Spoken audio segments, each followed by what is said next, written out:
Symptoms and pathogenesis of malaria.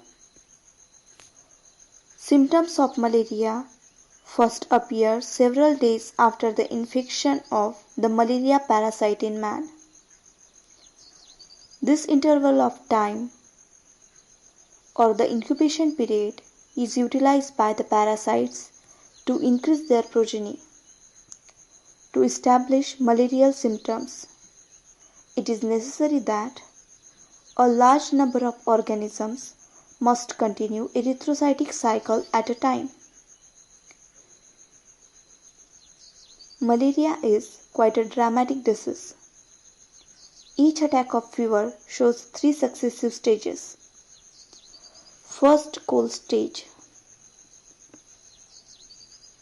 At the onset of malaria fever, the patient suffers from a severe shaking chill.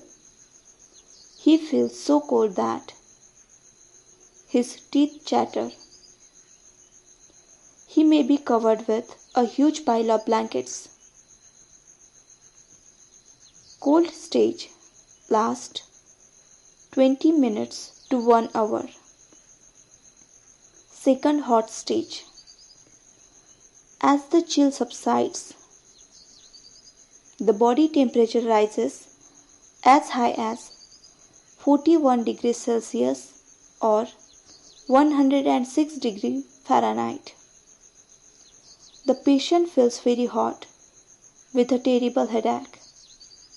It lasts 1 to 4 hours. Third, sweating stage. As the temperature lowers down, the patient sweats profusely. Finally, the fever comes down. Temperature becomes normal and patient becomes comfortable until the next attack, which takes place at a regular intervals of 48 hours in case of vivax malaria. The total duration of paroxysm is 6 to 10 hours, depending on the species of Plasmodium.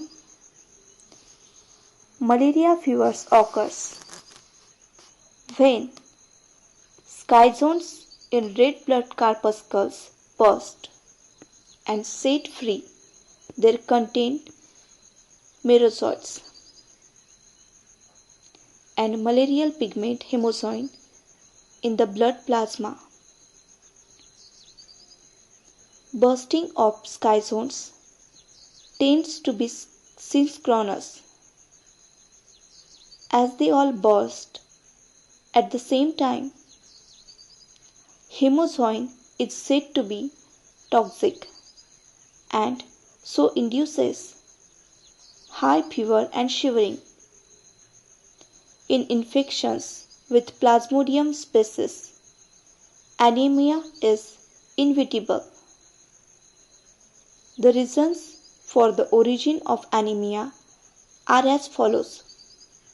First, destruction of erythrocytes on liberation of merozoites.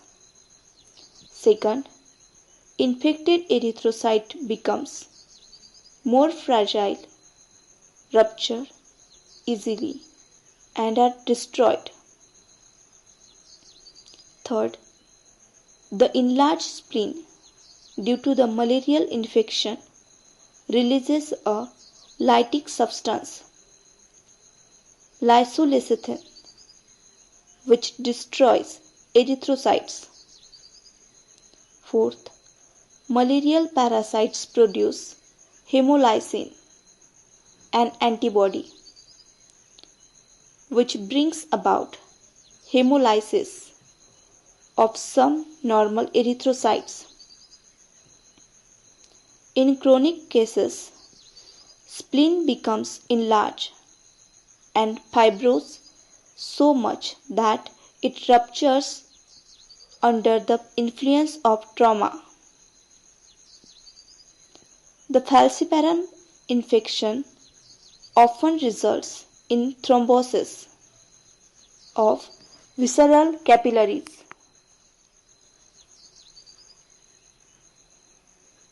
Death takes place when capillaries of brain become plugged with both the parasites and malarial pigment. Another very serious outcome of the falciparum infection is black water fever, which is characterized by the wholesale destruction of patients' erythrocytes and exertion of liberated hemoglobin in urine.